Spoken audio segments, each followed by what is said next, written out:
What are you doing here? You wanted to be seen, didn't you? So I'm leaving you something you'll never forget. Carolyn, our child! My child. The phone pinged. Then again. Then a third time, faster now, like something urgent trying to get through a locked door. It was a Tuesday morning, 6:47 in the morning. Carolyn Whitfield was standing at the kitchen island of the penthouse on the 41st floor of Meridian Tower in Manhattan. She was wearing gray wool socks that did not belong to any matching set. She was 7 months pregnant with a daughter she had already named, but had not told Grant about yet. The name was Eleanor. She had been saving it the way you save something private, the way you save something that belongs only to you. She was waiting for the espresso machine to finish its third cycle. The first 2 cups had gone cold. This was already the shape of her mornings. She made coffee and then forgot it existed. She was that kind of tired. The particular exhaustion of a woman in her 3rd trimester who had been sleeping alone in a California king bed because her husband kept late hours and claimed not to want to disturb her. The kitchen smelled like espresso and the faint cedar of the cleaning products the housekeeper used on Mondays. The counter was cold marble under her palms. Outside, 41 floors below, Manhattan was doing what Manhattan always did at 6:47 on a Tuesday, moving. Loud. Certain of itself, her phone was face down on the marble. She had started leaving it face down. She was not sure when this had started. She was not sure what she was avoiding. She turned it over now, because the pinging would not stop. 12 notifications. From different sources. Texts, alerts, a missed call from a number she did not recognize, and 1 text from Bethany. 3 words in a period. Carolyn, call me. Then below it, 6 minutes later, right now. Before you look at anything. Please. She looked at the photograph. It was from the site that covered New York society events with a certain gleeful precision. The timestamp was last night, 11:43 in the evening. The location tag read, Vantage Restaurant, Upper East Side. Vantage Restaurant, where Grant proposed to her on a Tuesday 6 years ago. He always did things on odd days. Said it kept expectations low. She had ordered the black cod and cried and said yes before he finished the question. In the photograph, Grant was wearing his gray Brioni suit, the one she had dropped off at the dry cleaner 2 weeks ago and picked up herself because his assistant had been out sick. His hand was on Serena Slade's lower back, not her shoulder, not a polite social hand at her elbow. His hand was on the small of her back with the easy pressure of a man touching something he considers his. Serena Slade was wearing a dress the color of deep water. She was 26 years old and she was breathtaking. Carolyn had known this for approximately 8 months. 8 months of knowing in the particular way you know something you have decided not to examine. She put the phone down, face down again. The espresso machine finished its cycle with a soft hiss. She did not move toward it. She stood very still with both hands resting on her stomach, on Eleanor, who was moving right now, a slow rolling movement the way she always moved in the mornings, as if she already knew that mornings were the safest time and was taking advantage of the quiet. The kitchen tiles were cold through her socks. The city moved 41 floors below. The coffee finished and cooled and she did not drink it. I know, Carolyn said quietly, to no one in the kitchen. To Eleanor, maybe, or to herself, the version of herself who had been standing here for months, waiting for the word that fit what she already understood. I know. She picked up her phone. She called Bethany. Don't say anything yet, Bethany said the moment the line connected. Her voice was tight. Careful. Where is he right now? Not here, Carolyn said. He did not come home. He texted me at 11 last night. Carolyn pulled up the text, read it aloud. Running late. Don't wait up. Flight to Chicago in the morning. Miss you. She paused. Miss you. He texted me miss you. A silence from Bethany that contained entire volumes. Okay, Bethany said finally. Okay, I am coming over. You do not need to, Carolyn. The name landed flat and certain. I am coming over. Carolyn set the phone on the counter. She poured the 3rd espresso down the sink. She watched it swirl and disappear, and she went to the window and put both hands on the glass. It was cold. October in New York was already cold this year. The cold had come early, like a warning. 41 floors below, Manhattan was performing its Tuesday morning. Taxis, delivery trucks, people moving with the specific momentum of people who know where they are going. She watched them and felt the distance between herself and all of that ordinary movement like a physical thing. A pane of glass which she was already pressing against, already on the wrong side of. She looked at the photograph again. Grant's hand on Serena's back. Easy, possessive, public, not hidden. That was the detail her mind kept snagging on. The way a thread catches on a rough edge and pulls. He had not hidden it. Vantage Restaurant was not a quiet place. Vantage Restaurant was the place you went when you wanted to be seen, when you wanted something recorded. He wanted this photograph, she said to the window. She let that land. She was 34 years old and 7 months pregnant, and she was standing in her socks in a kitchen that cost more than her parents' house, and she had just understood something that changed the shape of the last 8 months entirely. He had not been careless. He had been deliberate. She was still standing at the window when the doorbell rang 22 minutes later. Bethany, who walked in the way she always did, fast, direct, already talking, but stopped when she saw Carolyn's face, dropped her bag, crossed the kitchen in 4 steps, put her arms around Carolyn carefully, accounting for Eleanor the way people who love pregnant women learn to hug. They stood like that for a moment. The kitchen was quiet. The city was not. Carolyn kept her hands on the glass even after Bethany let go. She kept looking at the city. At the ordinary people below who did not know that on the 41st floor, a woman was standing in mismatched socks and understanding something for the first time and also for the 1000th time. The coffee was cold. The city moved. Eleanor moved. And Carolyn Whitfield, who had been disappearing slowly inside this marriage for 6 years without naming it, stood at the window and finally gave what she was feeling its correct name: betrayal. Not the kind that arrives suddenly, the kind that has been here for a long time, the kind you have been walking around carefully, the way you walk around something broken on the floor in the dark, knowing it is there, choosing not to turn on the light. She turned on the light now. She looked at what was broken. She did not look away. "How long have you known?" Carolyn said into Bethany's shoulder. Bethany did not answer immediately. This was itself the answer. Bethany. 4 months, Bethany said. Carolyn pulled back. She looked at her best friend's face, the particular anguish there, the guilt that had been building for 4 months and was now fully visible. 4 months. I heard a rumor. I was not certain. I kept thinking. Bethany started again. You were 5 months pregnant. I kept thinking, after the baby, after she is here safely. After 4 months, Carolyn said again. Simple, not cruel. Just the number, solid and factual. I made the wrong call, Bethany said. I know that you did, Carolyn said. Bethany sat down at the kitchen island. She looked at her hands. Then she looked up at Carolyn. Tell me what you want to know. Tell me what you know, Carolyn said. So Bethany told her. Not everything, but the shape of it.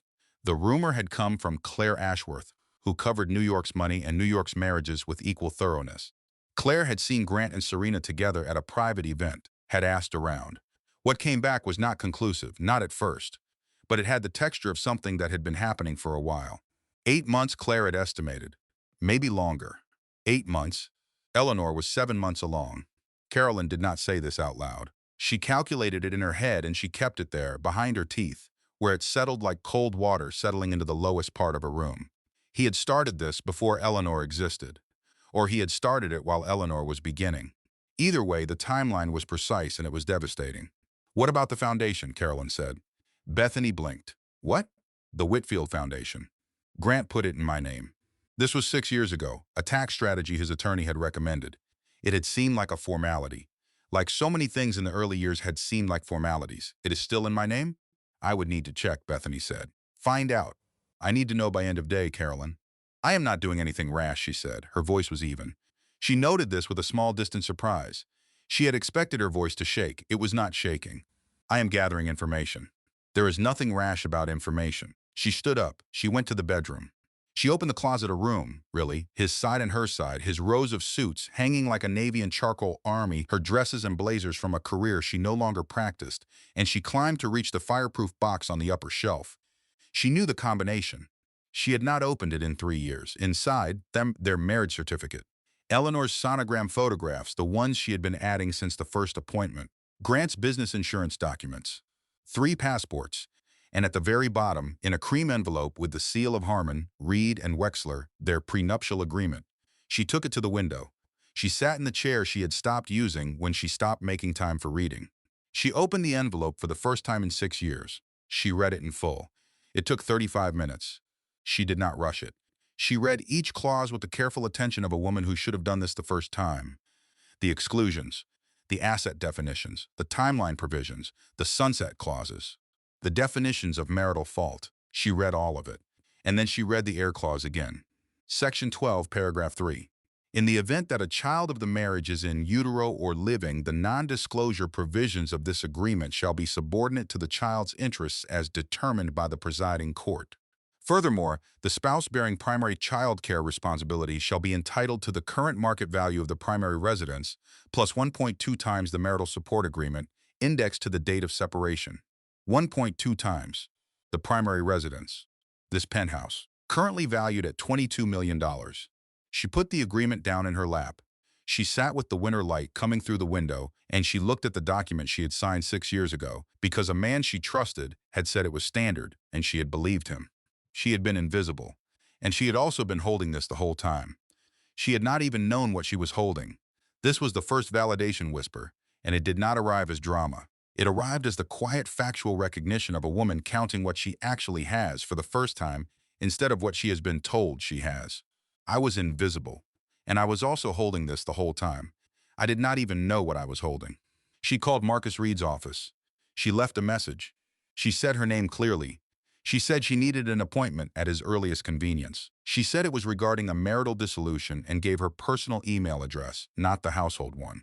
Then she went back to the kitchen. Bethany was at the counter with her phone, scrolling through something with the focused expression of a woman doing research she does not entirely want to be doing. She looked up when Carolyn came in. "The foundation," Bethany said. "I found the original filing." "And?"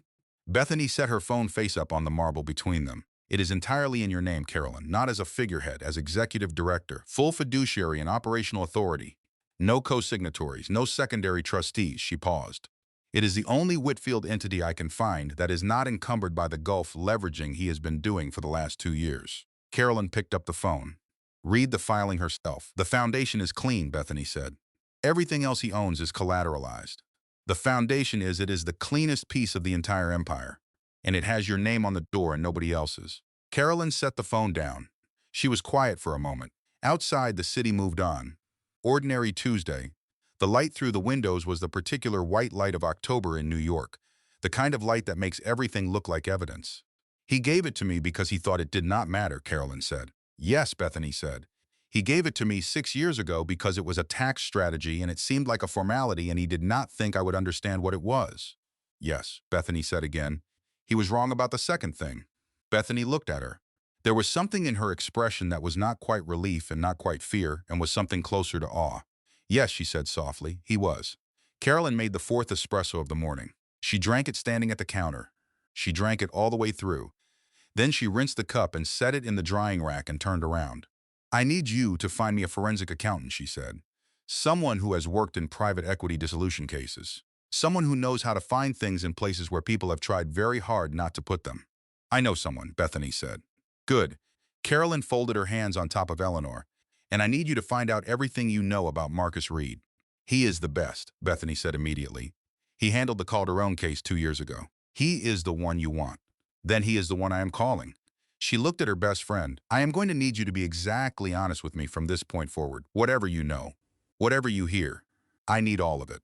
"I will," Bethany said. "I should have been from the beginning." "I am sorry, you are forgiven," Carolyn said. "Do not make me forgive you twice." Bethany almost smiled. It was the wrong moment for smiling, and both of them knew it. And both of them almost smiled anyway because that is what 12 years of friendship does. It finds the almost smile even in the worst rooms. Carolyn set down her cup. She looked out the window one more time. The city was still moving. She let herself be still inside it, just for another moment, just while she gathered herself for what was coming.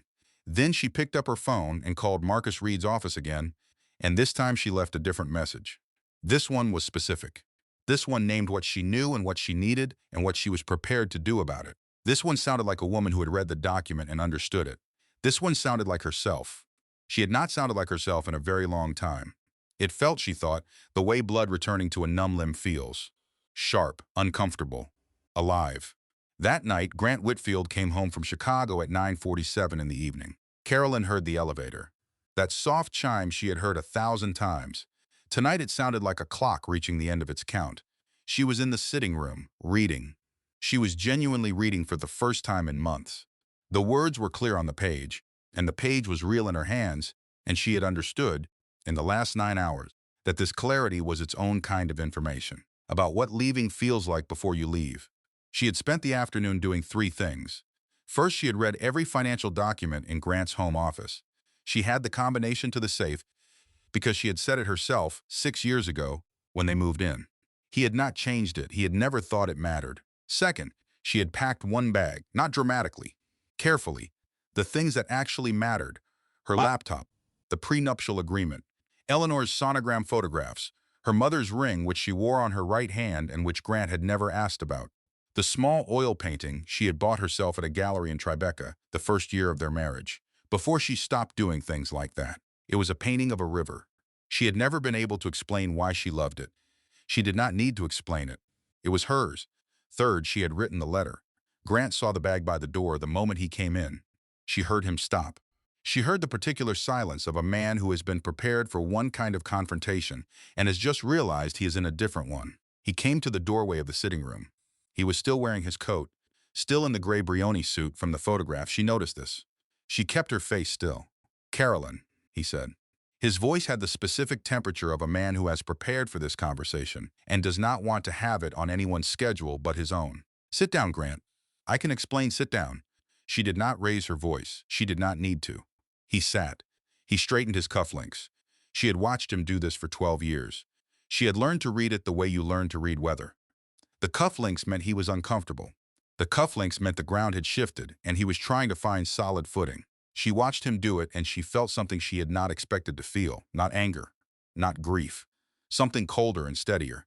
Something that felt, she realized, like clarity. "I am not going to ask you about Serena Slade," she said. He was quiet. "I am not going to sit here while you explain what I saw with my own eyes. I am not going to let you tell me I am overreacting, or that it is not what it looks like, or that the stress of the pregnancy has made me." She stopped. She breathed. "I am not doing any of that." "Then what are you doing?" he said. Not a question. A test. He was measuring her. She could feel it. He was trying to determine how much she knew and how much of what she knew she would show him. She showed him nothing. "I am leaving," she said. "Tonight. I am going to my mother's house in Columbus, and I will be reachable through Marcus Reed's office. Do not call me directly. Do not send anyone to the house. Do not arrange for a wellness check or any other mechanism to locate me." She paused. "I have spoken with my physician and the pregnancy is proceeding normally, and Eleanor and I are both perfectly fine." Grant went very still. "Eleanor," he said. "Her name is Eleanor. I decided 6 weeks ago. I did not tell you because it was the only thing that was mine." She stood up. She picked up her book. She set it spine up on the side table, the way she always did, even now. "Habit. I left you a letter. On the kitchen island. Carolyn, it says everything I need to say." She picked up her coat from the arm of the chair. "Your attorneys will hear from Marcus Reed by end of week." She went to the door. She picked up her bag. She did not look back. This was not because she was not devastated. She was devastated. Her hands were shaking inside her coat pocket, and she would cry in the elevator, and again in the car she had already arranged to take her to JFK, and again quietly in the bathroom of the United Airlines lounge, with the sound of the hand dryer covering her. But she did not look back, because she had learned in the last 13 hours that looking back was the thing she had been doing her entire marriage. Looking back at the woman she was. Looking back at the marriage it had been in the beginning. Looking back at every sign she had dismissed because the view forward looked so certain and so secured. She did not look back. She went. The elevator arrived with that soft chime. She stepped inside. The doors closed. She pressed the lobby button. She watched the numbers count down. She breathed. Eleanor moved. A slow, familiar roll. The morning movement arriving early tonight, as if Eleanor already knew. As if Eleanor had opinions about elevator rides and leaving, and the specific courage required to do the thing you thought would be impossible. "I know," Carolyn said to her. The elevator was empty except for the two of them. "I know. We are doing this." In the penthouse, Grant Whitfield stood up and went to the kitchen island. The letter was there. A single sheet of the good writing paper Carolyn kept in the desk drawer. Her handwriting, small and precise, the way she wrote everything. He read it. He read it standing up, still in his coat, still in the suit, with the kitchen lights on and the city dark and enormous outside the windows. He read it a second time. Then he sat down on the kitchen floor. Not in a chair. On the floor. On the marble floor that Carolyn had spent 3 months selecting, and that he had walked across every day for 6 years without once noticing the color of it. He read it a third time. The letter was 4 paragraphs. It was not what he had expected. He had expected accusation. He had expected grief performed at maximum volume, the way betrayed women performed it in every movie and every tabloid story he had ever read. He had expected something he could manage, something he could reframe, something he could bring his attorney into. Instead, the letter was calm and precise, and it ended with 7 words. "I know what you thought I did not know. He sat on the floor for a long time. He looked at the signature. She had not signed it Carolyn Whitfield. She had signed it Carolyn Prescott, her maiden name, the name she had before him. The name she had never legally changed, he realized now, remembering some conversation years ago that he had not paid attention to. She had kept it professionally. She had always kept it professionally. He had thought this was an eccentricity, a small independence he could afford to allow. He sat on the marble floor she had chosen, and he thought about all the things he had afforded to allow. And for the first time in a very long time, Grant Whitfield was not certain he understood the room he was in. In the United Airlines lounge at JFK, Carolyn sat in the bathroom with the door locked and her coat still on and her bag between her feet. She breathed in through her nose and out through her mouth. She counted. 1, 2, 3, 4. Eleanor pressed against her ribs. Present. Steady. Here Carolyn put both hands on her stomach. She stayed that way for 4 full minutes. No thoughts. Just the tiled floor under her feet. Her daughter moving, the sound of the airport outside the door.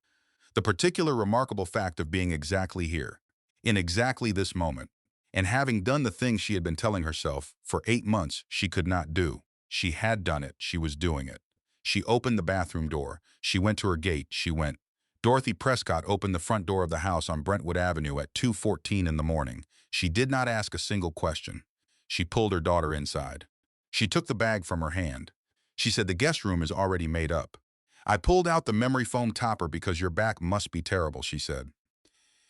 "There is chicken soup in the refrigerator from this afternoon." She said, "You do not need to tell me anything until you are ready." Then she put her arms around Carolyn in the hallway of the house where Carolyn had grown up, with the smell of the house all around her, cedar and old books, and something indefinably warm. And Carolyn cried.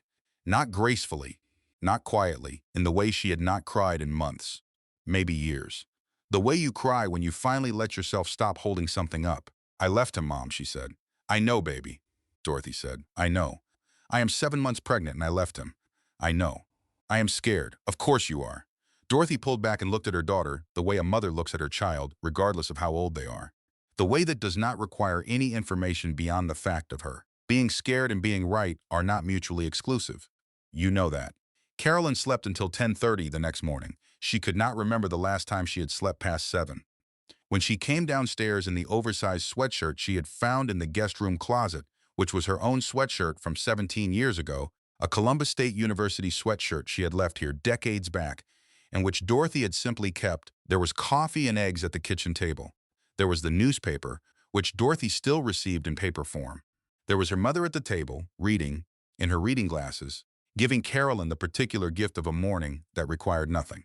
She sat down, she ate the eggs, she drank the coffee. She looked out the kitchen window at the backyard, which was in its October state of emptied flower beds and bare branches, and the neighbor's old maple tree going spectacularly orange over the fence. "There is more if you want it," Dorothy said, without looking up from the paper. "I am fine," Carolyn said. "You are not fine," Dorothy said, still not looking up. "But you are going to be, and that is the more important thing." Carolyn almost smiled. She called Dr. Patricia Voss's office in Columbus and scheduled her next prenatal appointment for Thursday. She called Marcus Reed and left a message that was clear and specific and professional and gave him Dorothy's phone number. She called Bethany and confirmed she had arrived safely. She did not check the news, not yet. She knew the photograph was still circulating. She knew there were follow-up items. She could feel the machinery of it turning. The media cycle that feeds on women like her, the wealthy, the wronged, the visibly pregnant, and she made a deliberate choice not to look at any of it for 72 hours. She was gathering herself. She needed all of herself for what was coming. That afternoon, while Dorothy was at her book club, Carolyn went through her mother's kitchen. She told herself she was looking for a specific tea she remembered from childhood. This was not true. She was reorganizing the pantry. She knew this. She did not stop herself. She took everything off the shelves and wiped them down and sorted by category, and then by size within category. She alphabetized the spices. Then she changed her mind and organized them by frequency of use, which made more functional sense. She refiled the canned goods. She threw away 3 things that had been expired since 2 years ago. She did this for an hour and 15 minutes, and when she was done, she stood back and looked at the organized shelves and felt in her chest a small and specific reduction in pressure. Not because the pantry mattered, but because this was something she could control, something she could take apart and put back together correctly. And right now, in this week, in this life, that was enough. She did what she always did when overwhelmed. She organized something. She made order out of something small. She stood back and looked at it and breathed. Dorothy came home and stood in the kitchen doorway and looked at the pantry and said nothing for a moment. The oregano goes on the second shelf, she said finally. The oregano is used 4 times a year, Carolyn said. It goes on the third shelf. Dorothy considered this. Fair enough, she said. She set down her bag. Marcus Reed called the house phone while you were in there. Said his mobile number is the same as the voicemail you have. He will see you tomorrow morning via video call. Carolyn turned around. He called back the same day, apparently so. Dorothy put the kettle on.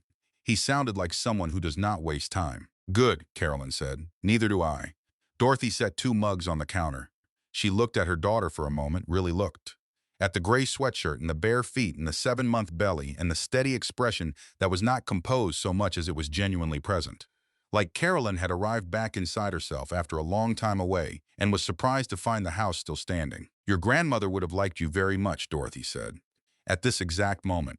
She never met me, Carolyn said. She would have liked you anyway, Dorothy said. At this exact moment. The kettle boiled.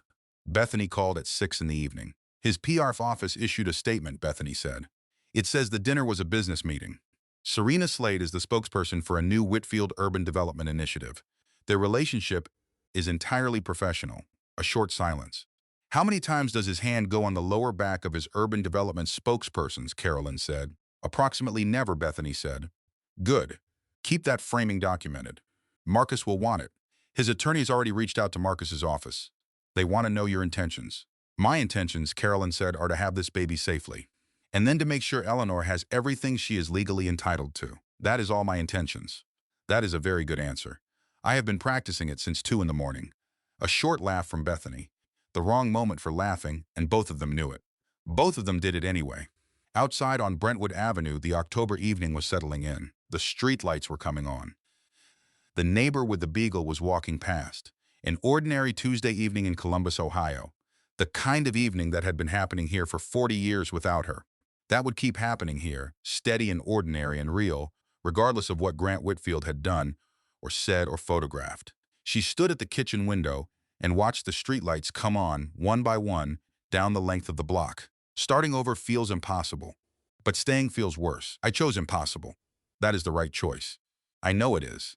Marcus Reed was not what she expected.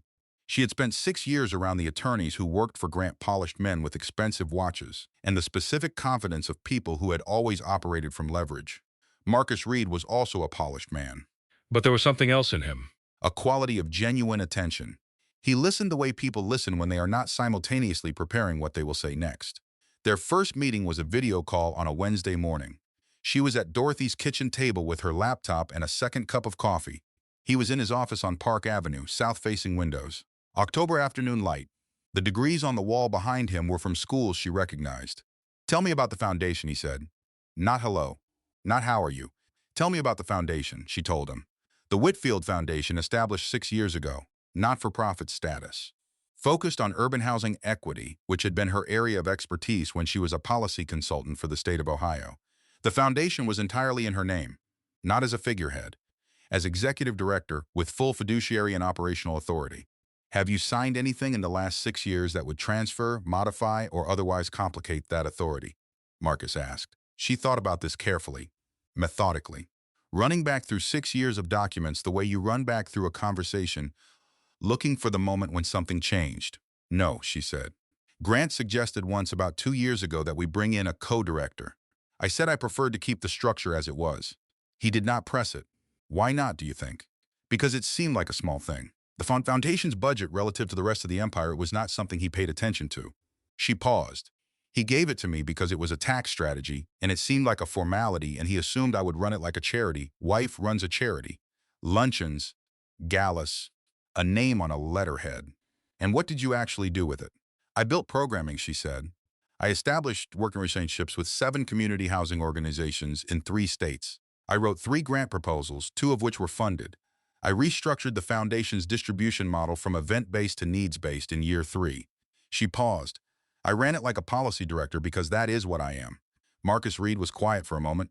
Miss Prescott, he said, I believe we have a very strong case. He walked her through the leverage points, the air clause in the prenuptial agreement, the foundation's clean status relative to Grant's leveraged assets, the documentation she would need, and the timeline for gathering it. He was honest about what was hard. Grant had 8 attorneys and unlimited resources. He was not a man who accepted being outmaneuvered. He would fight. He would fight strategically and quietly, and with the full machinery of an empire behind him. He was also honest about what was in her favor. The photograph, Marcus said. The timing. The air clause. The foundation. And the fact that he took his girlfriend to the exact restaurant where he proposed to you, 2 days before your scheduled prenatal appointment, while you were 7 months pregnant. He paused. He photographed himself into a corner, whether he intended to or not. He intended to, she said. Marcus looked at her through the camera. You believe this was deliberate. I know it was deliberate. She said it flatly. Certain. He knew the cameras would be there. He chose that restaurant specifically. He wanted me to see it. She paused. He could not make himself end the marriage. He is not built that way. He needed me to do it for him. If I leave, she stopped, started again. If I leave in grief and shock in my 3rd trimester, he frames it as my instability, my overreaction to a professional dinner. He holds the narrative. She looked at Marcus directly through the screen, except that you are calling it a leverage point, and the prenuptial agreement says what it says, and the foundation belongs to me.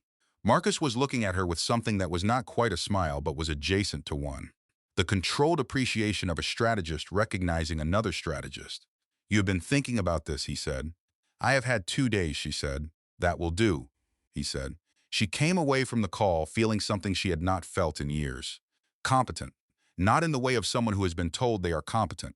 In the way of someone who has sat in a difficult room and understood what was happening and handled it. 6 years of invisibility had not removed the person who spent 4 years studying environmental policy and 3 years implementing it. That person was still entirely here. She had just stopped being consulted. 2 days later, Leon Whitfield called. He did not announce himself through an assistant. He called her directly from his cell phone at 11 in the morning. She recognized the number. It had been in her phone for 6 years and had called her approximately 4 times. Carolyn, he said. Leon. A pause. Are you okay? She considered him. Leon Whitfield was not a warm man, but he was an honest one.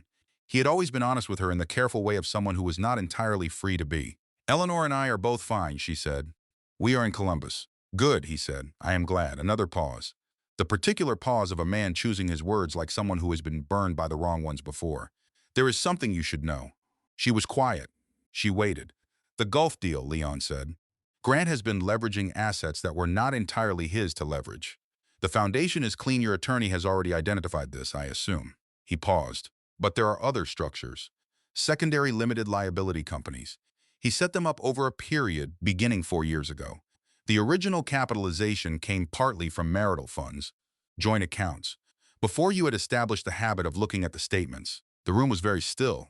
Leon, she said carefully, are you telling me that Grant used money from our joint accounts to capitalize offshore entities without my knowledge? I am telling you, Leon said, that your attorney should request a full financial disclosure with specific attention to the 14 entities established between 4 and 6 years ago. He paused. I am telling you this because your daughter is my niece, and because his voice shifted, became something older, more tired. I have been cleaning up after Grant my entire adult life. I am done. I am not crazy. I know what I saw, and now I know what else has been hidden. I am not crazy. I never was. Thank you, Leon, she said. She kept her voice level. I will pass this to Marcus Reed. I assumed you would, he said. He paused one more time. For what it is worth, and I understand if it is worth nothing, I am sorry. I saw things over the years that I chose not to see clearly. That was a failure. A pause. I will not do it again. She thought about this. I believe you, she said. Take care of yourself. She hung up. She sat completely still for 7 minutes. Then she called Marcus Reed. Then she called Bethany. Then she went to the living room doorway and said, Mom, I need you to come sit down. I need to tell you something. Dorothy appeared from the kitchen wearing her reading glasses on top of her head. She took one look at Carolyn's face and came immediately to the couch and sat down. Carolyn told her. Dorothy listened without interruption. Carolyn watched her mother's face move through a sequence of expressions, careful attention, growing comprehension, a tightening around the eyes that meant anger being held in with both hands. When Carolyn finished, Dorothy said, That man used your shared money to build things he controls, and you do not. The legal framing is more specific. Carolyn Ann Prescott, Dorothy said. He used your money without your knowledge or consent to build his empire while you were busy building his home and carrying his child. In my day, we had a simpler word for it. Carolyn looked at her mother. What word? Theft, Dorothy said simply. And Carolyn laughed. It was a short, startled sound. She had not expected to laugh. It came out of her before she could stop it, sharp and genuine, the kind of laugh that surprises you because it is real even when nothing is funny. It was the first time she had laughed in 10 days. Dorothy patted her knee. Now, she said, practical and warm and entirely herself. Tell me what Marcus Reed said. All of it. The story the world believed about Serena Slade was the story the photograph had told. The other woman. Beautiful. Young, ruthless. The replacement. Here is what the photograph did not tell. Serena Slade had called Carolyn's phone number the morning after the photograph broke. Carolyn had not answered. Serena had called again the following day. Voicemail again. On the third day, she left a message. I know you have no reason to speak with me. I understand that completely. But there are things you do not know that you need to know. And I need to tell someone who is not Grant. If you decide to call me back, I will answer on the first ring. Carolyn listened to the message 3 times. Then she sent it to Marcus Reed and wrote, what do I do with this? Marcus wrote back, do not call back yet. Do not delete it. In the meantime, Claire Ashworth published her second piece. This one went deeper. It traced the relationship between Grant and Serena not 8 months back but 14. It noted that the dinner at Vantage had not been the first time Grant had brought Serena somewhere with cameras. It included quotes from unnamed sources close to the Whitfield family. Reading between the lines, Carolyn thought some of them sounded like Leon, but there was something else in the piece. One line she read 3 times. Claire had spoken to a source who described Serena as a woman who thought she was getting a relationship and got a contract instead. This source said Serena had been asking Grant for months to clarify what they were, that Grant had been deflecting with promises and gifts, and the specific cruelty of a man who does not wish to be questioned. Carolyn set her phone down on the kitchen table. She looked at the window. Then she put on her coat and went outside. She walked for 45 minutes. The neighborhood where she had grown up, past the elementary school where Dorothy had taught before she became principal, past the library where Carolyn had spent most of her childhood Saturday mornings, past the diner where she and Bethany had consumed an uncountable number of milkshakes after school over the years. She walked slowly because she was 7 months pregnant and October in Columbus was windy and sharp. The leaves were fully turned now, orange and red and the particular brown of something at the very edge of letting go. The wind moved through them with a sound like paper. She thought about Serena Slade, not as a villain, not as a threat, not as the person she had spent 8 months carefully not examining, as a person. A 26-year-old woman who had been told, by a man she trusted, that the situation was what he said it was, that his marriage was over in everything but name, that they had reached an understanding. He had told her the same lies he had been telling Carolyn for years, just from the other direction. He did not love her either. He loved the idea of both of us. We were both instruments in a story about himself. That is the truth. And the truth does not require me to be grateful for it. But it does require me to see it clearly. She kept walking. She did not excuse what Serena had done. She was not required to. She was not required to feel nothing. The pain was real, and it belonged to her, and she was not going to perform her way around it. But she could hold the pain and the complexity at the same time. She had spent years being told she was not capable of holding complicated things. She was done believing that.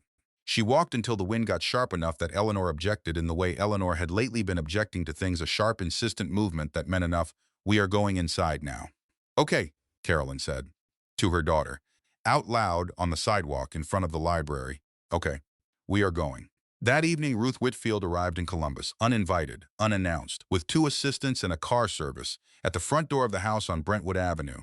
Dorothy opened the door and looked at her with the specific expression of a woman who had been a high school principal for 30 years and was not impressed by any display of authority she had not authorized. You are not expected, Dorothy said. No, Ruth Whitfield said. She was 71 and she looked it in a way that was not diminishment but experience. She stood very straight. She had been driven 14 hours. I am not. She met Dorothy's gaze directly. I drove 14 hours because I could not say what I need to say on the phone. May I speak with my daughter-in-law? She is resting. I will wait, Ruth said. Dorothy considered her for a long moment. Then she stepped back. Come in, she said. I will make coffee. It is from a regular machine. You will drink it and be grateful. I will, Ruth said. When Carolyn came downstairs 40 minutes later and found Ruth Whitfield sitting at Dorothy Prescott's kitchen table with a mug that said "World's Okayest Teacher," she stopped in the doorway and just looked. Ruth, she said. Carolyn. Ruth set the mug down. She looked at Eleanor, at the shape of her under Carolyn's sweatshirt. Her expression was complicated and genuine and not something Carolyn had seen on her face before. I owe you an apology. You owe me several, Carolyn said. But I am interested in hearing them. She sat down. Dorothy set a second mug on the table without being asked, and then took herself to the living room with her book, which was the most generous thing a person could do, and they both knew it. I knew, Ruth said. Not dramatically. Simply. The way you say a thing when you have been rehearsing it for hours. Not Serena specifically, not the details. But I knew my son. I have always known my son. She looked at her hands. I told myself it did not concern me. That marriages are private, that you were an adult woman who made her own choices. She looked up. Her eyes were very clear and very old. Those were things I told myself. They were not true. They were convenient. Why are you telling me this now? Because you left, Ruth said. Because I have been waiting for years for you to leave. Not because I wanted you to leave. Because I knew it was the only thing that would make any of this. She paused. Accountable. She looked at Eleanor again. And because she deserves a grandmother who is honest about what this family has done. A silence. The kitchen was warm. Outside, the October night was pressing against the windows. Somewhere on the block, a dog was barking. I'm going to fight Grant in court, Carolyn said. I know, Ruth said. I'm going to take everything the prenuptial agreement entitles me to. And the foundation. I will not allow the foundation to be folded into a settlement. I know, Ruth said, and I need to know if you are going to work against me. Ruth Whitfield looked at Carolyn for a long moment, the look of a woman making a decision she had actually made already some days ago and is now simply announcing. No, she said. I am not going to work against you. Carolyn held her gaze. Then she nodded once and picked up her mug. They sat at Dorothy Prescott's kitchen table and drank drip coffee from mismatched mugs, and neither of them said anything for a while, which was its own kind of answer. Marcus Reed requested the full financial disclosure. Grant's attorneys took 11 days to respond. This was itself information. When the documents arrived, Marcus went through them with George Whitaker, a forensic accountant with a specific reputation for finding what has been carefully hidden. They spent 4 days on the documents. George Whitaker found things. The 14 entities Leon had named. 12 of them were funded partially by transfers from joint accounts made in years 2 and 3 of the marriage, when Carolyn had not yet developed the habit of reading the statements carefully. The amounts were not enormous by Whitfield standards. Total initial capitalization across all 12 entities, approximately $3.8 million. But that was not the number that mattered. The number that mattered was what $3.8 million had become over 4 years. 3 of the 12 entities held real estate in the Gulf region. Combined current valuation, $112 million. One entity, a secondary limited liability company registered in Delaware, held a minority stake in a pharmaceutical company that had gone public 2 years ago. Current value, $29 million. Marcus called Carolyn on a Thursday morning. She was in a Duis kitchen. She sat down when he started talking. She was glad she was already sitting down. He used our money, she said when he finished. She said it slowly. She was not performing anything. She was simply saying the thing clearly so she could hear it outside her own head. He used our shared money to build entities he treats as entirely his. That is the preliminary finding, Marcus said. What does that mean for the settlement? It means the marital asset commingling argument is very strong and very documentable. It does not automatically entitle you to an equitable share of the current valuation of those entities, but it substantially strengthens your position in ways that go significantly beyond the original prenuptial terms. She looked at the numbers Marcus had sent over. She was quiet for a moment. He thought I would not look, she said. He thought I would take the settlement, take the penthouse, and go. He thought I would grieve and be frightened and accept whatever number his attorneys put in front of me. Most people do, Marcus said. He did not say it unkindly. I am not most people, she said, and then quieter, I need to be not most people. For Eleanor. That night she could not sleep. She lay in the twin bed with the blue quilt that Dorothy had kept since Carolyn was 16. Eleanor was pressing against her ribs. The house was quiet.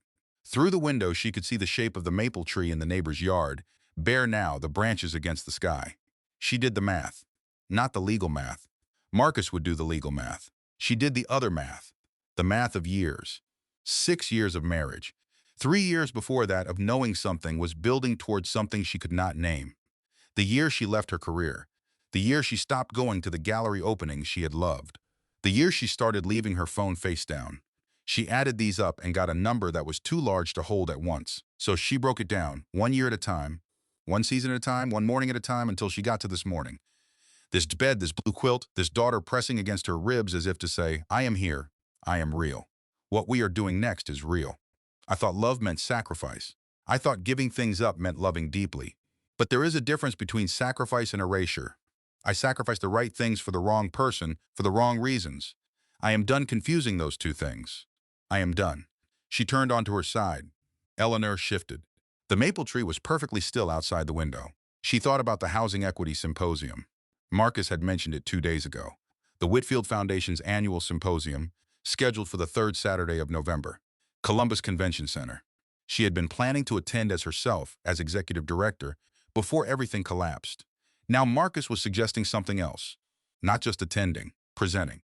A woman who shows up at a professional engagement at 31 weeks pregnant, Marcus had said is not, in the press narrative or the legal record, a woman experiencing instability.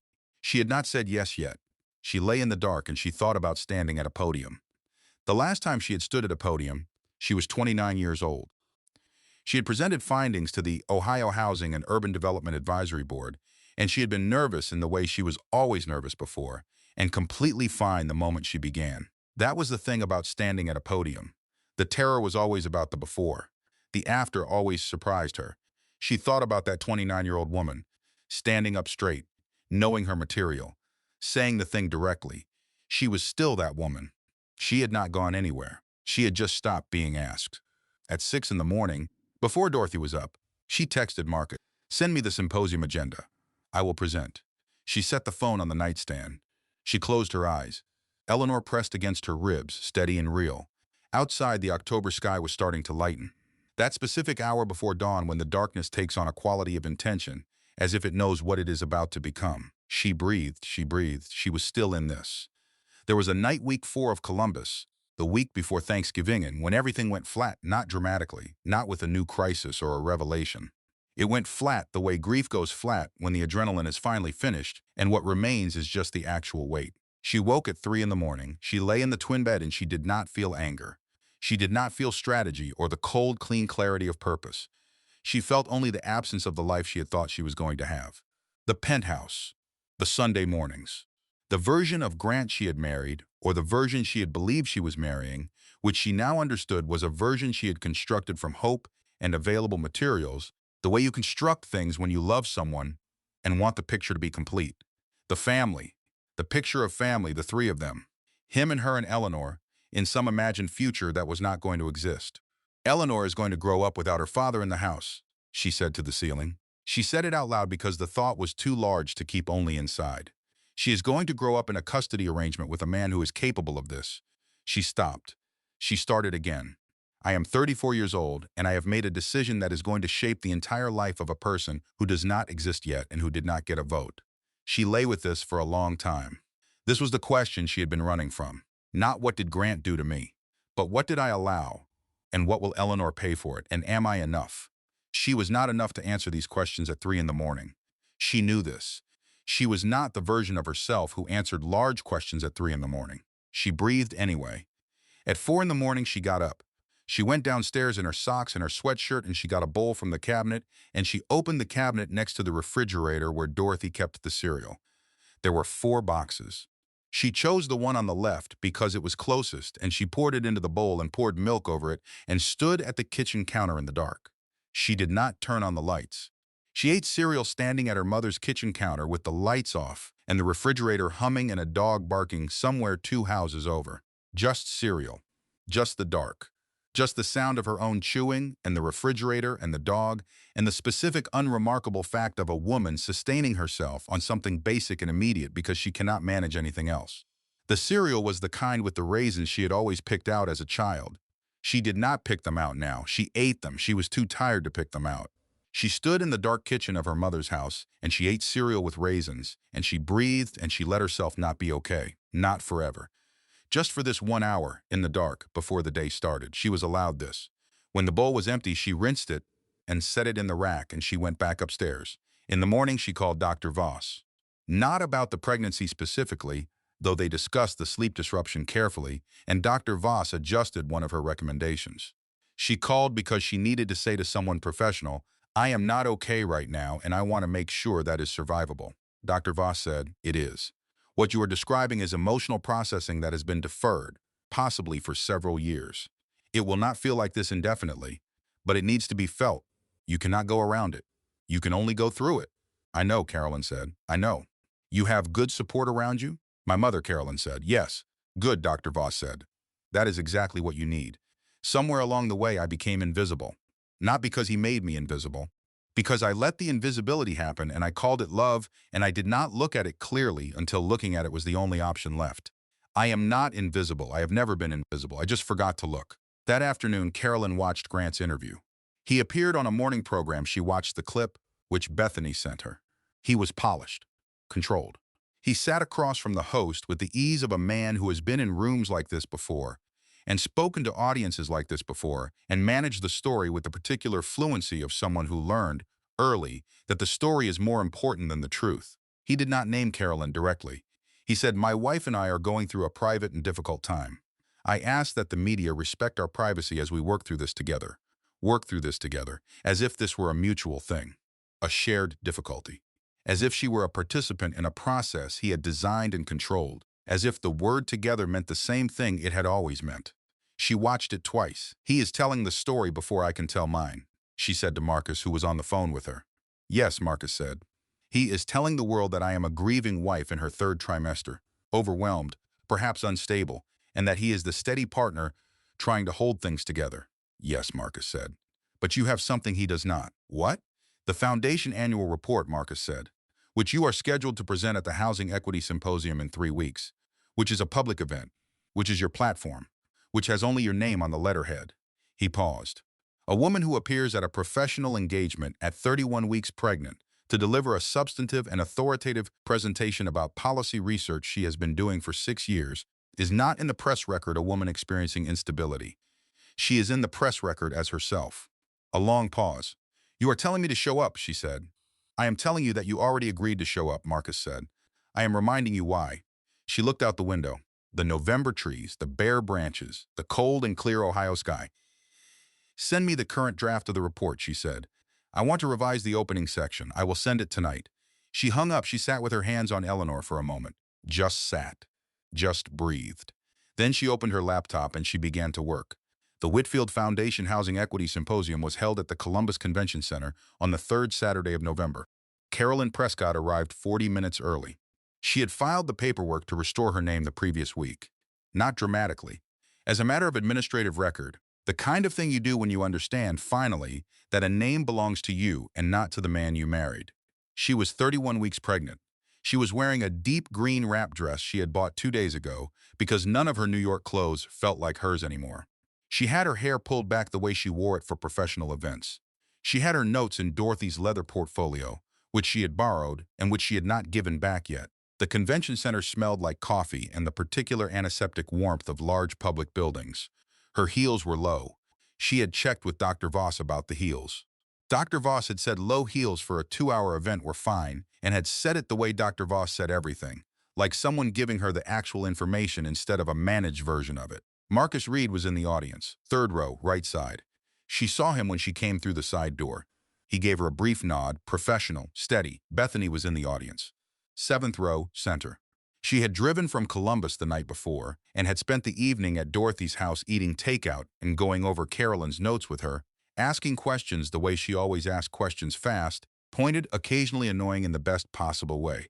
Dorothy was in the 3rd row. She had arrived 45 minutes before the program started and had selected her seat with the specific intentionality of a woman who had attended many school board meetings and knew the importance of being visible in the right location. Claire Ashworth was in the audience. Back left. Carolyn saw her when she arrived and noted her and did not change anything about her face. The program director introduced her, not as Mrs. Grant Whitfield, as Carolyn Prescott, Executive Director of the Whitfield Foundation and former Senior Consultant to the Ohio Department of Housing and Urban Development. She walked to the podium. She put Dorothy's leather portfolio on the surface of the podium and opened it to her notes. She looked out at the room. 300 people, approximately. Housing policy professionals, community advocates, academic, local government representatives, people who had come here for the work, not for the drama of her personal life, not for the photograph or the recording or the ongoing theater of the Whitfield separation, for the work. She took a breath. The shimmer of professional terror. She recognized it. She had felt it every time, at every podium she had ever stood behind. The specific electricity of the moment before you begin, when the room is waiting and you are not yet certain you will be equal to what it needs. This feeling was not a warning. She knew that now. This feeling was the signal. This was what it felt like to be exactly where you were supposed to be. She put her hands on either side of the podium and she began. She spoke for 42 minutes.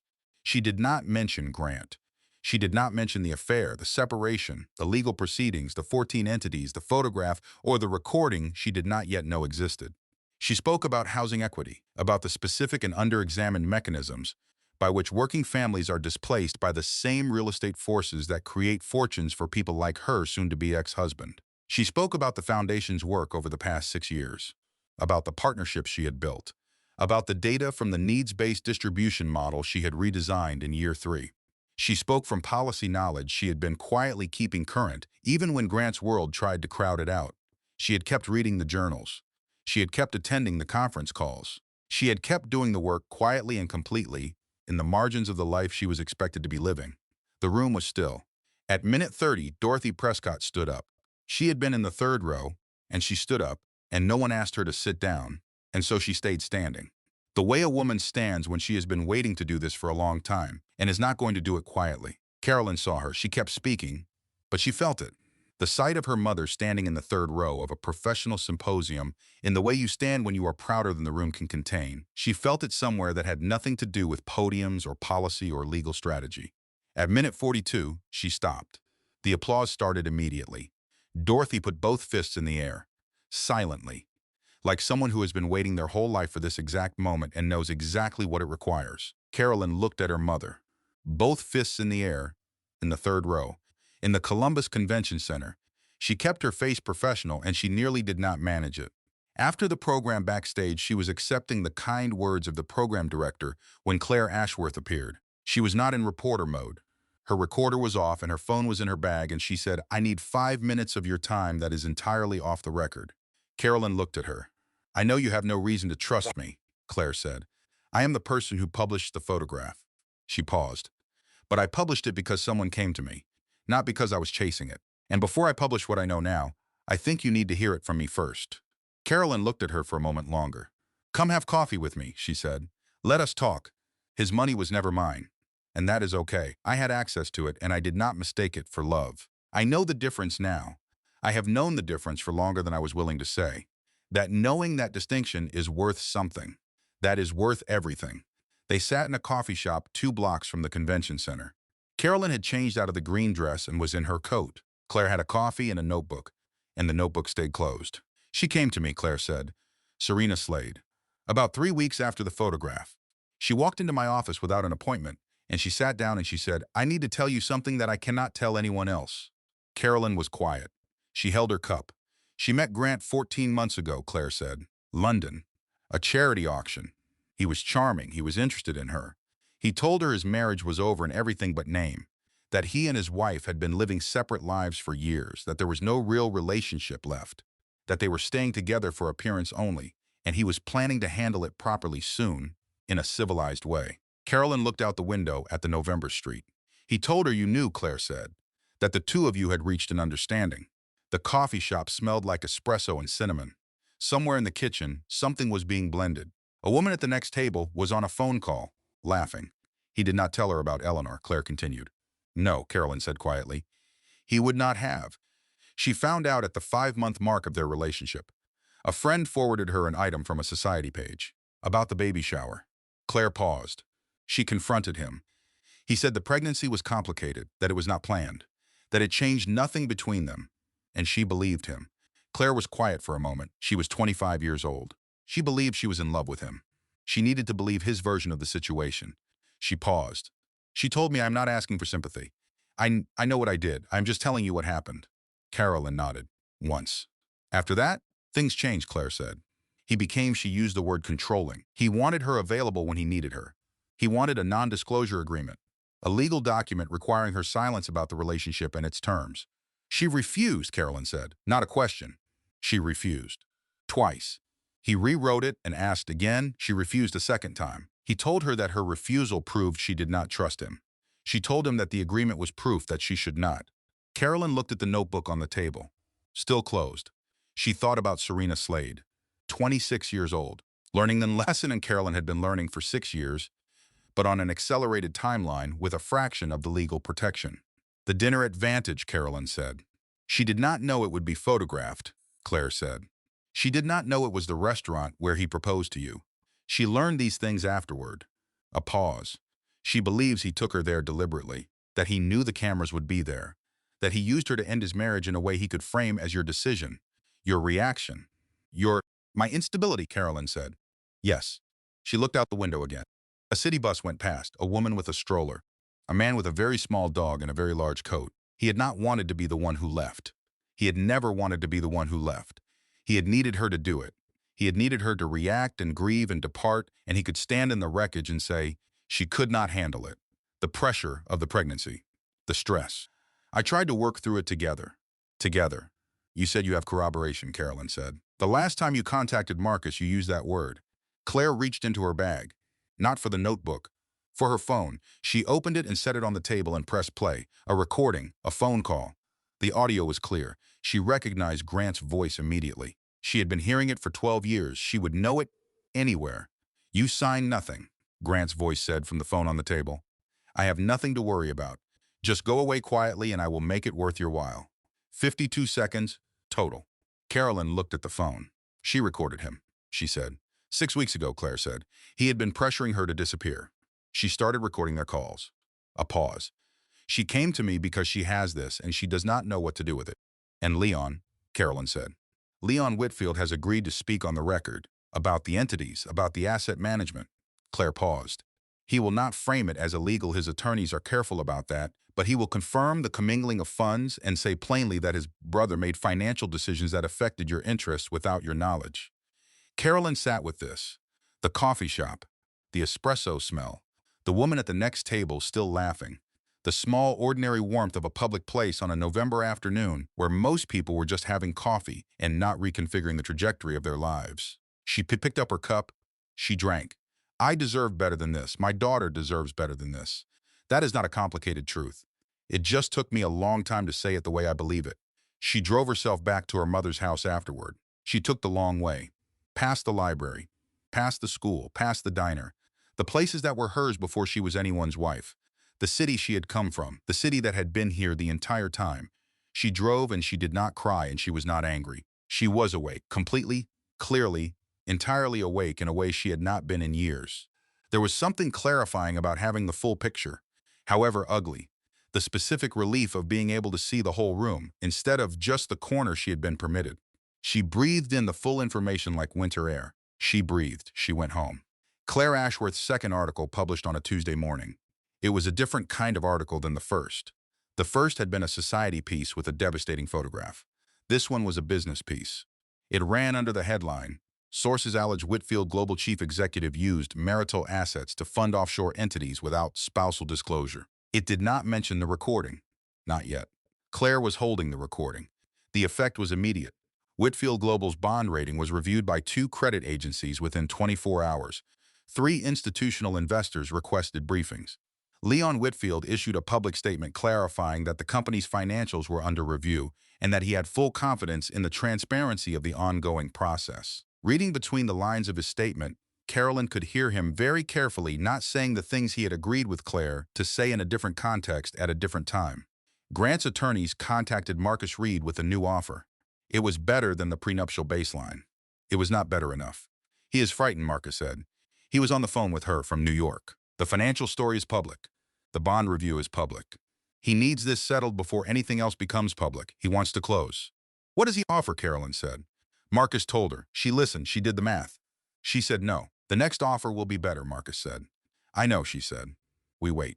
The following week, Leon gave his on-record interview to Claire Ashworth. It published on a Monday. He confirmed the existence of the 14 entities. He confirmed their partial capitalization from joint marital accounts. He was careful. His attorneys were careful. But he said, on the record with his name attached, my brother made financial decisions that affected his wife's interests without her knowledge or consent. I believe she is entitled to a full accounting. Grant gave no immediate statement. He called Carolyn directly. She did not answer. She texted Marcus, he called. Marcus texted back 11 seconds later, I know.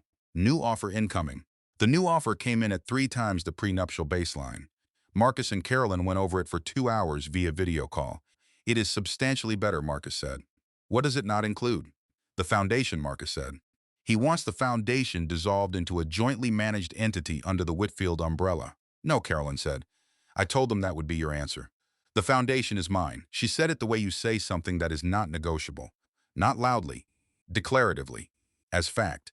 It was mine 6 years ago. It has been mine for 6 years because I built it. The programming, the partnerships, the research model. I built all of it. It is the only entity in the Whitfield world that actually does what it says it does. I am not giving it away. I will tell them, Marcus said. Tell them also that I want a housing equity provision written into the settlement, a requirement that a percentage of proceeds from any Whitfield Gulf real estate development be directed to affordable housing initiatives through the foundation. A pause. That is ambitious. I know it is ambitious, she said. Ask for it. She hung up and went to Eleanor's room. Dorothy's house did not have a nursery. They had converted the second guest room slowly, week by week, in the time between legal calls and sleepless nights. A crib she had found at a second-hand shop and painted white herself. A mobile with birds. A rocking chair from Dorothy's bedroom that they had moved together one afternoon. The rocking chair had gotten stuck in the hallway. It was too wide for the doorframe angle, and they had to tilt it and maneuver it, and it kept getting stuck, and Carolyn had laughed. Genuinely, helplessly laughed. In a way, she had not laughed in months, because the chair would not fit, and they could not make it fit. And Dorothy kept saying, a little to the left. No, you're left. And eventually, Carolyn had to sit down in the hallway because she was laughing too hard to hold the chair. The chair made it through. She sat in it now in the almost dark of the almost finished nursery. The bird mobile turned slowly in the heat from the vent. The painted crib was white and real and waiting. She rocked. Eleanor moved. She thought nothing in particular. She let the rocking be the only thing for 12 minutes. Just the movement. Just the quiet. Just the specific human comfort of being held by a chair that moved. My children will not grow up thinking this is normal. Eleanor will know what it looks like when a woman knows her own worth. She will grow up watching it. She will know it because I will be the example. I am going to be the example whether I am ready to be or not. Marcus called at 7 that evening. They agreed to the housing equity provision, he said. A silence. They agreed, she said. It will be written into the settlement agreement and into the deed of 2 of the Gulf properties. You retain independent auditors' access to review compliance annually for 15 years. She looked at the bird mobile, turning slowly. 5 small birds on wire arms painted in colors she had chosen herself. How do you feel? Marcus said. She thought about this. Honestly, tired, she said. And sure. I feel sure. Good, Marcus said. That is the right answer. Serena Slade posted the recording on a Monday morning, not through Claire, not through a lawyer, herself. She posted it to her own account, which had 23 million followers, with no caption except, I was asked to go away quietly. I have decided not to. The audio file was 52 seconds long. Grant's voice was clear. You signed nothing. I have nothing to worry about. Just go away quietly and I will make it worth your while. 52 seconds. The view count climbed immediately, then faster. Then the kind of velocity that happens when a story has been building for weeks, and a single piece of evidence completes the picture everyone was already assembling. The business press picked it up within an hour. The lifestyle press 30 minutes after that. Carolyn watched this from Eleanor's almost nursery. From the rocking chair, she had her phone and her coffee, and she watched the view count on the recording climb in real time. She watched what happens when a story about a billionaire and a photograph becomes a story about a man who believed women could be told to go away quietly. She did not feel triumph. She wanted to feel triumph. She was honest with herself that she did not feel it. Not yet. What she felt was something quieter and stranger, the feeling of being seen. Not because the public was watching Grant, not her, but because the story was now the real story, not the one he had constructed, not the one she had been supposed to live inside quietly. The real story. The real story, it turned out, was about a man who believed no one would check. The hardest part is admitting I knew. Not about Serena, not about the money. About him. About who he was when no one was watching. I knew. I just did not have the courage to name it until he took the choice away from me. And even that his forcing my hand was an act of underestimating me. He did not think I would survive this. I am surviving this, she called Serena Slade. Serena answered on the first ring exactly as she had said she would. Hello, Carolyn said. Hello, Serena said. A pause that was its own kind of complete sentence. Thank you, Carolyn said. I know that was not easy. No, Serena said. But it was right. A pause. I am not asking you for anything. I want to be clear about that.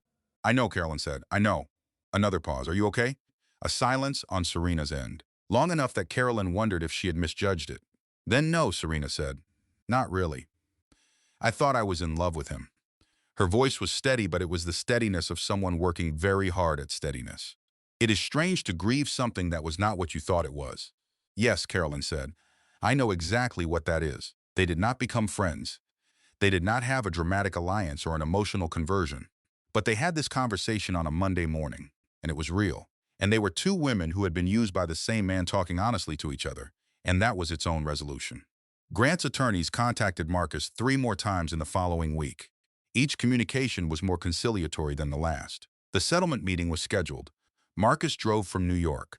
Bethany drove from her apartment and arrived at Dorothy's house the night before with 2 grocery bags and a bottle of champagne she knew Carolyn could not yet drink, and a card that said on the outside, "Congratulations," and on the inside, in Bethany's handwriting, "I am proud of you. I should have said that a long time ago. I love you. Next time I will say it sooner, I promise." Carolyn kept the card. The next morning early, Carolyn sat at Dorothy's kitchen table and ate breakfast and looked out at the November yard, which was bare and brown and somehow still lovely in the way of things that have completed their season and are not troubled by it. Dorothy poured coffee. Set it down without comment. "I feel ready," Carolyn said. "Of course you do," Dorothy said. "You have been ready for weeks. You have just been being patient." "Is there a difference between ready and patient?" Dorothy sat down across from her. "Yes, ready is the inside condition. Patient is the outside behavior. You have been both. That is the hardest combination." She looked at her daughter across the table. "Today you get to be both at once. That is the good part." Carolyn finished her breakfast. She went upstairs. She got dressed. She was going to a settlement meeting. She was 34 weeks pregnant, and she was going to a settlement meeting in a limestone building on Fifth Avenue, and she was going to be the calmest person in the room. Not because she was not afraid, because she had already survived the worst of it. The fear at this point was just weather. The settlement meeting was held at the offices of Harold Pembroke on Fifth Avenue. Carolyn arrived last. This was a choice. She had discussed it with Marcus. When you arrive last to a room that is already assembled, the room turns to watch you. The room adjusts. Every person in that room has been waiting for the remaining piece, and the remaining piece gets to define, for a moment, what the completed picture looks like. She walked through the lobby. The doorman Arthur, his nameplate said, held the door without ceremony, with the practiced courtesy of a man who had held this door for 31 years. She thanked him. She meant it. She would remember that small particular kindness for a long time. The elevator. The 14th floor. The conference room with the long mahogany table and the windows that faced north, and the particular quality of December afternoon light that made everything look formal and consequential. Grant was at the head of the table. He was in the gray Brioni suit. She did not know if this was intentional. She chose not to ask. He looked at her when she came in. His eyes went immediately to Eleanor, to the visible fact of her daughter, 34 weeks along, carried in front of her. She looked at him. She sat down across from him, not beside him. The table between them was long and real, and she was glad of it. "Carolyn," he said. "Grant," she said. That was all they said to each other. The attorneys began. Harold Pembroke presided with the ceremonial calm of a man who had done this for 38 years and was not surprised by anything. His voice was precise and measured, and he moved through the settlement terms with the efficiency of someone who had read every page and knew where every comma was. Carolyn listened. She spoke when Marcus asked her to speak. She asked 2 questions of her own.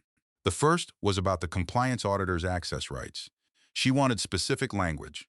She had pre-written it. She handed Marcus the page, and Marcus read it into the record, and Grant's attorneys made one small modification which she approved and which Marcus documented. The second was about Eleanor. "I want to address the custody structure directly," she said. She looked at Grant for the second time since she had sat down. "Eleanor will know her father. I will not take that from her. She is not a weapon, and she is not a bargaining position.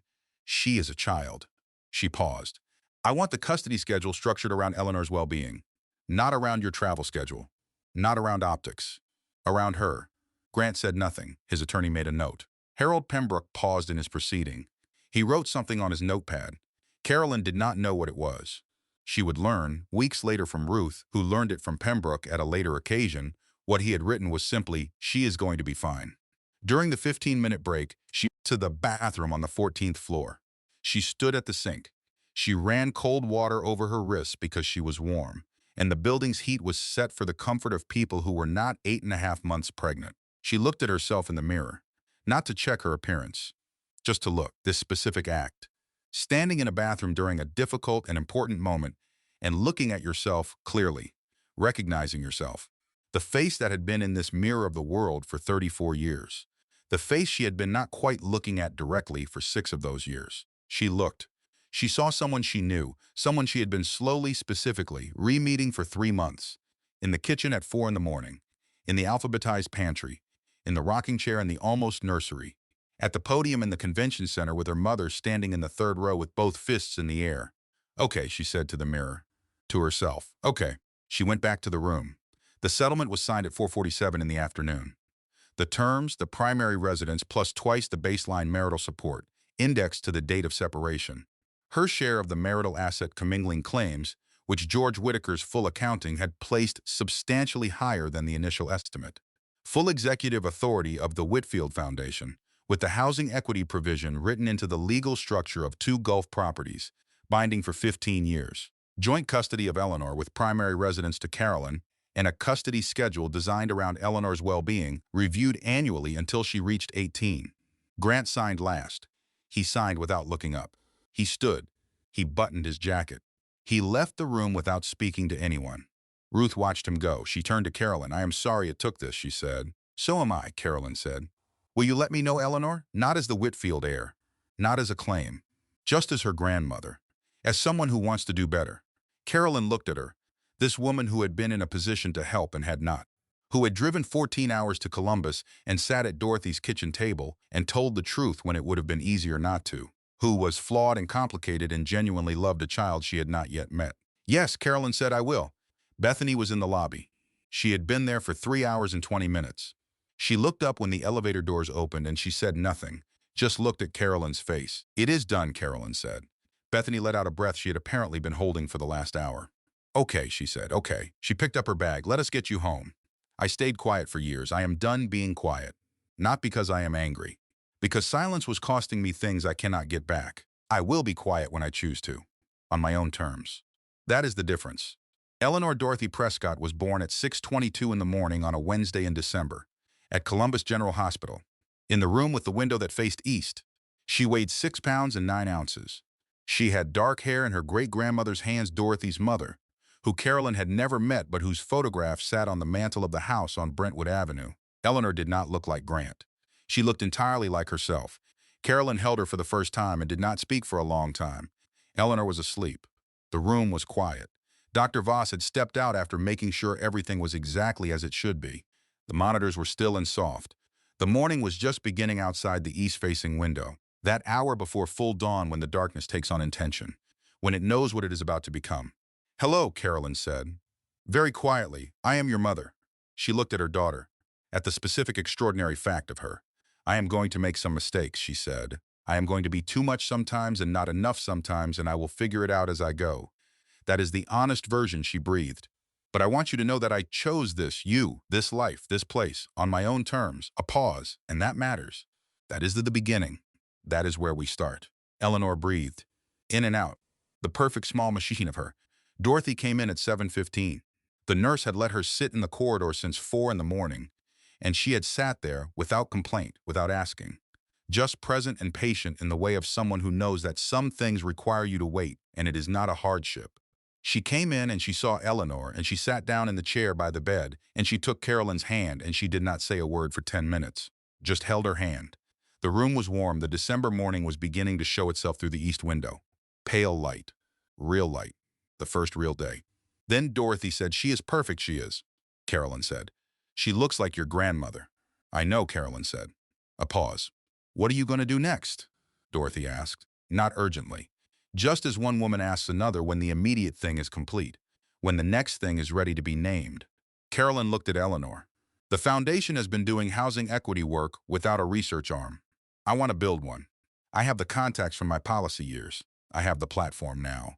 She paused, and I want to stay in Columbus. Not forever, necessarily. But for now, I want Eleanor to grow up with you nearby, with something that is not the Whitfield world.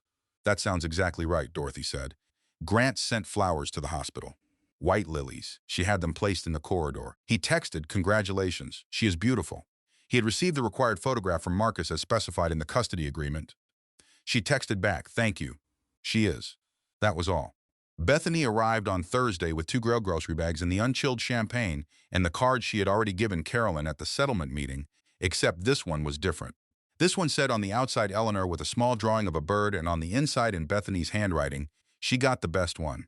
I am certain of this. I love you both." Carolyn kept this one too, the first night home. Eleanor in the crib beside the twin bed. Dorothy asleep down the hall. The house, breathing quietly around all of them. Carolyn in the twin bed, in the blue quilt, unable to sleep.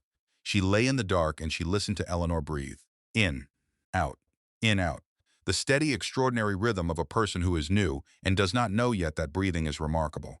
Who does it because it is what she does. Because she is here and breathing is what being here requires. Carolyn listened. She was not afraid. She was something else. Something wider than afraid. Something that had room in it for the fear and also for the wonder and also for the specific full-body recognition of a moment as genuine beginning. Not aftermath. Not the end of something. Beginning. She lay in her childhood daughter breathing beside her, and she understood that this right here, this room, this December dark, this small breath, was the first real thing. Everything before it had been preparation. Everything after it would be the actual life. She breathed. Eleanor breathed. The house was quiet. Outside, Columbus was doing what Columbus did in December. Steady, ordinary, real. She stayed awake for a long time, listening. Not out of worry. Out of the particular wide-awake wonder of someone who does not want to miss a single moment of what it feels like to be exactly here. 3 weeks after Eleanor was born, Carolyn found the letter. She was not looking for it. She was going through Dorothy's leather portfolio, returning it to the shelf in Dorothy's study, finally, as she had been meaning to do, and the letter fell out from where it had been tucked behind the settlement documents, in the back pocket of the portfolio where she had put it that night in the penthouse, without thinking, and where it had traveled with her ever since. She picked it up. She sat down in Dorothy's study. The chair by the window, the one with the reading lamp beside it. The house was quiet. Eleanor was asleep in the crib upstairs. Dorothy was at the market. Through the study window, the December street was bare and still, and lit with the particular cold clarity of a winter morning when the sky is too pale to be anything but itself. She read the letter. It was 4 paragraphs. She had written it in the penthouse kitchen on the night she packed her bag, with the photograph on her phone and the prenuptial agreement read, and the foundation filing confirmed, and the particular calm of a woman who has decided something irrevocable and is trying to say it right. She read it now the way you read something written in another season. From a distance that is not just weeks but a whole version of yourself. Grant, I am leaving tonight. Not because of the photograph, though the photograph is the last in a long sequence. I am leaving because I have understood something tonight that I should have understood years ago. You have not seen me for a very long time. I do not think you see most people. Not fully. Not the way people deserve to be seen. I do not think this is your intention. I think it is simply how you are built. I am leaving because I have been disappearing inside this marriage, and I have just now found the edges of myself again. Eleanor deserves a mother who has found herself. I deserve to be found. The foundation is mine. The air clause is real. Marcus Reed will be in touch. Carolyn Prescott, she folded it. She held it. She did not feel shame for the woman who had written it. She felt something that was close to tenderness. The tenderness you feel for an earlier version of yourself, who was doing the best she could with what she knew, and who, it turned out, was doing quite well. This is the beginning, not the end. I am not in the aftermath of something. I am at the start of something. Eleanor is the beginning. I am the beginning. We are both beginning, right now, today, in this room. She put the letter back in the portfolio. She kept it. She put the portfolio on the shelf. She stood at the window for a moment and looked at the December street, the bare maple across the way. The neighbor walking past with the beagle, the same beagle she had been watching from this window for 3 weeks now, and which Eleanor had seen through the window twice, and which had produced, both times, Eleanor's full concentrated attention, her small face arranged into what appeared to be serious consideration. Carolyn smiled at the memory of it. Then she heard Eleanor upstairs. Not crying. Just the sounds of a person who has been asleep and has opinions about having been asleep and would like, now, to register these opinions with whoever is available. She went upstairs. She picked up Eleanor from the crib and carried her to the window in the guest room. Eleanor's room, now the window that faced east, like the window at the hospital. "Good morning," she said. Eleanor looked at the window with the expression she had been perfecting since birth. Complete attention. Entire openness, as if everything she looked at was the first of its kind in the history of looking. "Let us go see what is out there," Carolyn said. She opened the window slightly. Just slightly. Just enough. The December air came in, cold, sharp, real. Eleanor blinked. She did not object to the cold. She turned her face toward it with the same complete attention she gave everything. As if the air was also information, as if the world was full of things worth understanding. Yes, Carolyn said softly, exactly. She held her daughter at the open window, and she looked out at the December morning. The bare trees, the pale sky, the neighbor with the beagle making their second appearance of the morning. A child on a bicycle at the end of the block, too young for a bicycle, wobbling magnificently and not falling. 3 months from now, she would begin building the research arm of the Whitfield Foundation. 2 researchers, 1 policy coordinator, 1 communications director. All women as it happened, though this was not planned exactly. It was simply who applied and who was best and who she hired. 6 months from now, Eleanor would laugh for the first time. At Dorothy, who had been making faces at her with the commitment of a woman with nothing to prove and everything to offer. Dorothy would pretend this was expected. She would not fool anyone. 8 months from now, Carolyn would testify before a state housing committee about the foundation's research. She would bring Eleanor in a carrier because this was what working motherhood looked like for her, at this stage in this life, and she had decided to stop waiting until the picture looked the way pictures were supposed to look. A year from now, she would have a conversation with Serena Slade that neither of them would be able to adequately explain to anyone else. They would talk for an hour. At the end, Serena would say, "I am glad you called me back." Carolyn would say, "So am I." Neither of them would say anything after that for a moment, because some things are true and complete and do not require a conclusion. Grant Whitfield would remain chief executive of Whitfield Global Holdings for 2 more years. Then he would step down. The circumstances would be described in the press as a strategic leadership transition. Leon Whitfield would take the position. He would be different at it than Grant had been. Not perfect.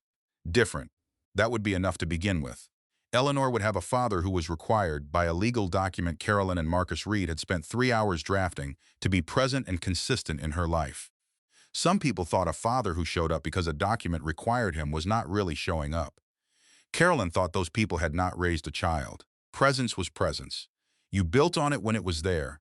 None of this was where Carolyn had imagined herself 3 years ago. She had had a different picture, a different penthouse, a different version of a life that had turned out to be a version of a life he wanted to be seen living, not a life he actually wished to live. She looked out the December window with her daughter and she thought, "I have a life I actually wish to live. Right here, right now.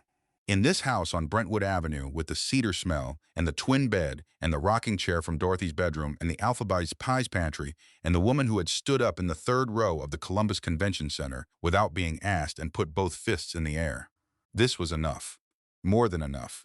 She looked out the window, the December window, cold air coming through the small gap she had opened, and it was the same kind of window she had stood at in the penthouse 41 floors above the city 6 weeks ago watching Manhattan perform its Ordinary Tuesday. She had been on one side of a pane of glass then, looking out at a life that was moving without her. Now she was inside the life. Now she was the one moving. She had not lost everything. She had found everything. The child she was already before she was anyone's wife. The work she had never stopped knowing how to do. The mother who stood up in rooms without being asked. The friend who would be honest next time. The attorney who had said quietly and with precision, "We have a very strong case." The woman on the bathroom floor of a limestone building on 5th Avenue who had looked in a mirror and said okay and meant it. She thought about the letter. "I am leaving because I have been disappearing inside this marriage, and I have just now found the edges of myself again."